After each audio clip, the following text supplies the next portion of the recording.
introducing Amanda, the Real Deal Serrano. Lightweight champion of the world, Katie Taylor. Amanda Serrano versus Katie Taylor. Ang labang matagal nang inaabangan ng karamihan sa mundo ng women's boxing. Parehong magaling at malakas. Dating Olympic gold medalist itong si Katie Taylor taong 2012. Nakakuha din ng sangkatutak na gintong medalya sa amateur.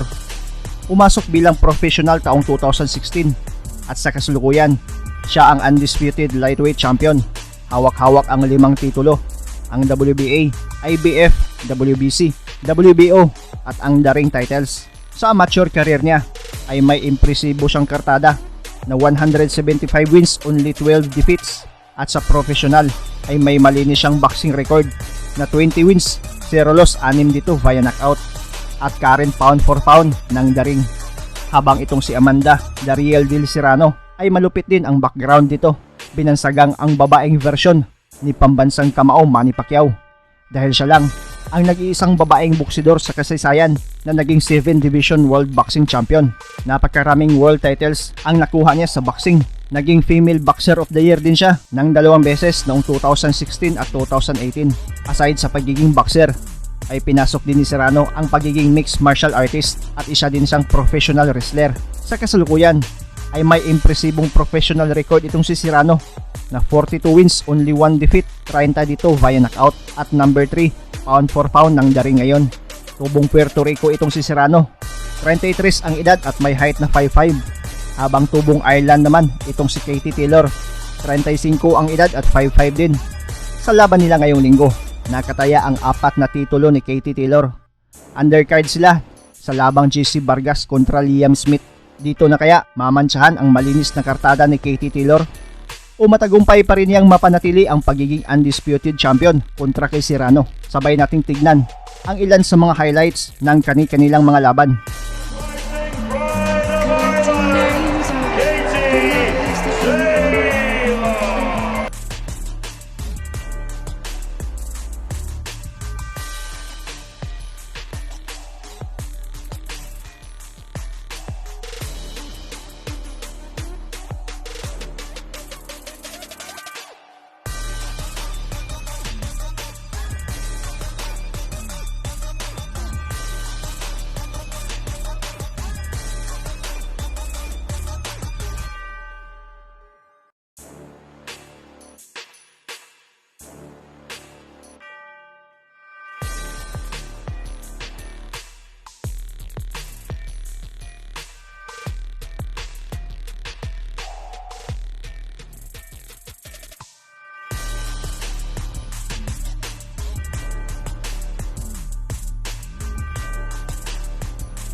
remarkable 7th weight division, Introducing Amanda, the real deal Serrano.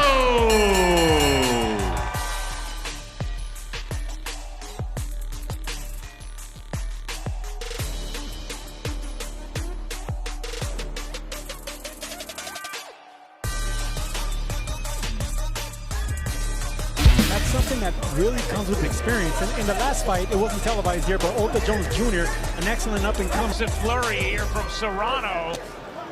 Nice body shots, and Serrano working through the mitts. Straight left that catches De Silva, and De Silva goes down.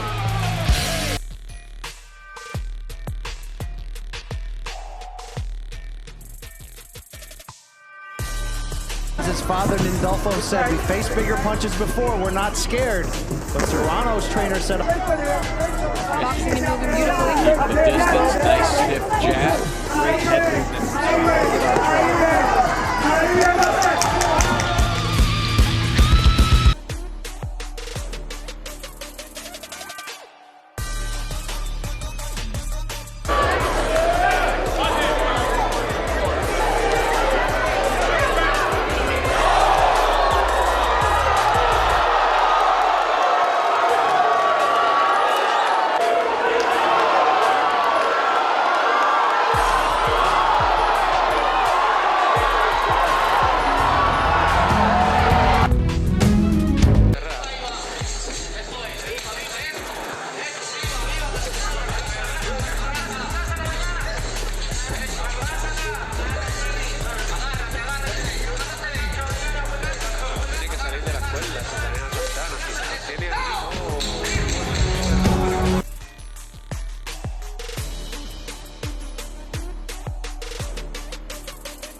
Standing head and arm choke for Ordonez. I'm not sure if she recognized it. Now she's eating huge left hands.